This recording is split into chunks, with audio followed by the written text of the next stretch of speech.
ગુજરાતનો આવાજ।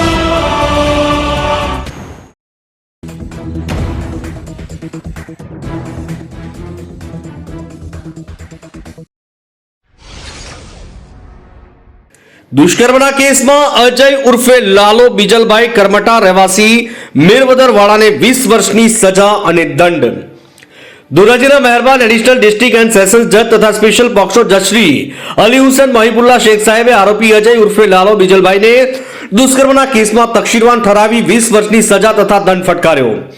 ભોગ બનનાર પિતાએ ફરિયાદ આપી કે તેમની 17 વર્ષ 4 માસની દીકરીને આરોપી અજય ઉર્ફે બીજલ કરમટા લલચાવી ફસલાવી બંધ મકાનમાં ઈરાદે ભગાડી ગયો છે।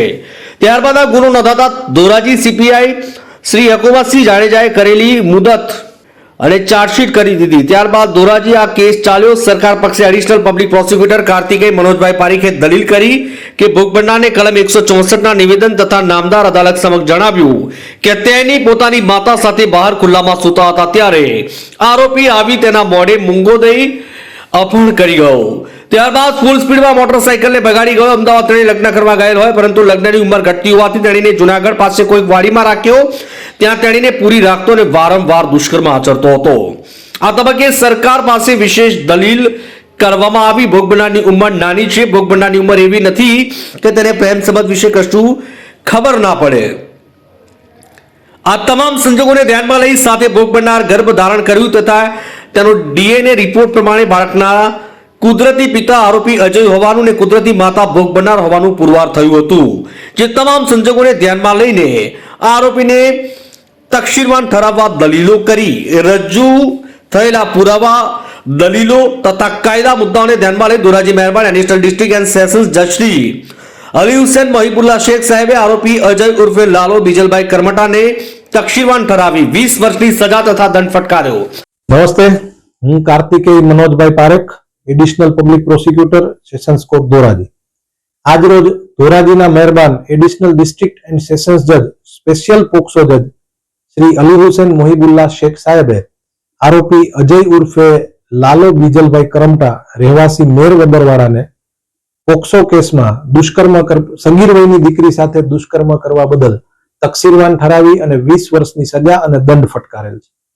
બનાવની વિગત એવી છે કે ભોગ બનનારના પિતાએ તેની દીકરી ઘરેથી ગાયબ થયેલ હોવાની ફરિયાદ આપેલી।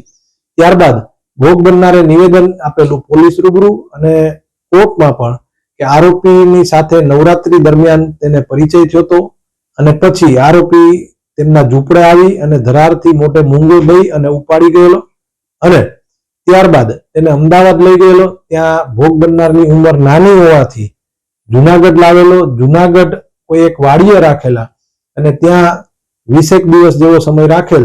આ સમયગાળા દરમિયાન ભોગ બનનારને ઓરડીમાં બંધ રાખતો અને તેની સાથે વારંવાર દુષ્કર્મ આચરતો।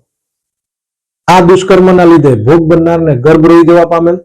જે ગર્ભના નમૂનાઓ પણ તપાસ કરનાર અધિકારી શ્રી યકુબસિંહ જાડેજાએ લીધેલા હતા અને ડીએનએ રિપોર્ટમાં પેટર્નિટી ટેસ્ટ પોઝિટિવ એટલે કે આરોપી છે તે જ સદર ગર્ભના કુદરતી પિતા છે તેવો રિપોર્ટ આવેલ।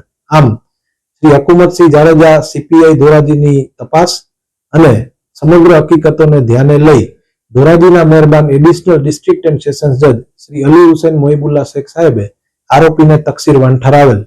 આરોપી ચુકાદાના દિવસે બીમારીના કારણ સબબ ગેરહાજર રહેલ તેમનો એક્ઝમ્પશન એટલે કે મુક્તિ રિપોર્ટ પણ નામદાર અદાલતે રદ કરેલ અને તેમનું પકડ વોરંટ ઇસ્યુ કરેલ। આરોપી ચુકાદાના દિવસે બીમારીનું કારણ સંબંધ અને ગેરહાજરી રહી મુદત માંગી તથા પોતે મુક્તિ રિપોર્ટ આપ્યો હતો। નામદાર એડિશનલ ડિસ્ટ્રિક્ટ જજ શ્રી અલી હુસેન મહીબુલ્લા શેખ સાહેબે તે મુક્તિ રિપોર્ટ રદ કરી આરોપીને ચુકાદો જાહેર કરી તેમના વિરુદ્ધ પકડ વોરંટનો હુકમ ફરમાવેલ। ધોરાજીથી અલ્પેશ ત્રિવેદીનો રિપોર્ટ।